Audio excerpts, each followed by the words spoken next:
Welcome back to the Deep Dive. We're here to unpack those complex topics and, get you the essentials fast. Today, we're tackling something that trips up a lot of folks working with the DoD, DFARS 7012 and CMMC. People often use them like they're the same thing, but understanding the difference, it's crucial for compliance, for staying competitive. So our mission today is to clear that up. We're digging into DFARS 252.204 7012 versus CMMC, compliance and accountability to get some clarity. Okay, so let's unpack this. Starting with the older one, DFARS 252.20470G1. This is a clause, right, in the Defense Federal Acquisition Regulation Supplement. Been around since, 2017? And the core of it was implementing NIST SP 800-171 controls, for protecting CUI-controlled unclassified information. Plus, reporting cyber incidents quickly, like within 72 hours, and making sure subcontractors handling CUI did the same. But the key thing, the characteristic of DFARS 7012, was really that it relied on self-attestation. It kind of just said you were compliant. There wasn't much enforcement for a while. Right, exactly. And that lack of enforcement, that's precisely where CMMC steps in. The Cybersecurity Maturity Model Certification. You can think of it as the DoD's direct answer to that gap. Now, CMMC v2.0, it isn't really about adding a ton of brand new security rules. It's mostly designed to enforce those same NIST 800-171 requirements. But, and this is the critical part, it adds accountability. That's the real game changer here. So instead of just, saying you're compliant like with DFARS 7012, CMMC ties compliance directly to getting DoD contracts. For most contractors handling COI anyway, it means you need an actual third-party audit. Someone called a C3PO comes in to check. No more just taking your word for it. It's like the DoD saying, okay, homework was self-graded before. Now we're bringing in an outside examiner. Yeah, I like that. The examiner is coming. So, okay, CMMC is the enforcement mechanism. But let's get really clear on the differences. Where does it get, really interesting for contractors who thought, hey, I'm already doing the DFARS 712 stuff?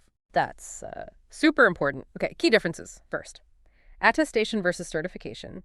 DFAR 7012 is about stating compliance. CMMC Level 2 demands independent verification. The C3PAO audit we mentioned. So, saying versus proving. Exactly. Second, enforcement. DFARS 7012, well, enforcement was pretty limited, at least until recently. CMMC, it's basically pass-fail. It's a certification tied directly to whether you can even get a contract. No pass, no work. Simple as that. Okay, that's a big stick. It is. Third, scope. While DFARS 7012 focused on those NIST 800-171 controls for CUI, CMMC kind of expands on that. It includes maturity processes, ensuring things are done consistently, and verification, actual proof. Right, that proof piece again. Yeah.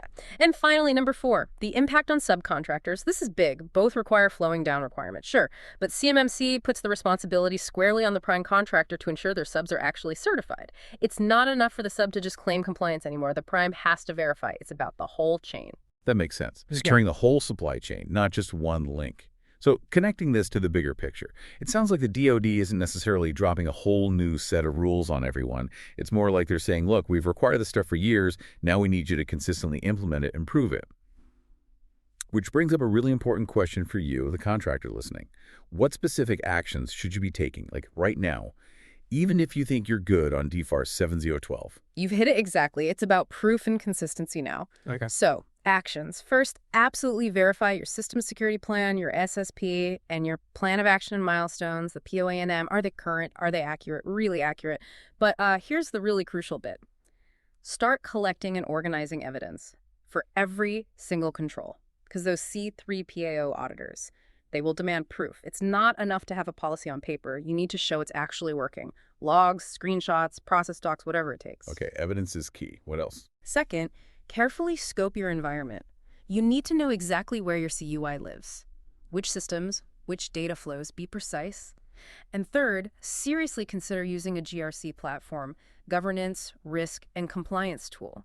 It can really help centralize everything, track your progress, manage evidence, and honestly just streamline the whole audit prep process. Makes life easier. Okay, so collecting evidence, scoping tightly, maybe using a GRC tool. So what does this all really mean? What's the ultimate takeaway for DoD contractors listening right now?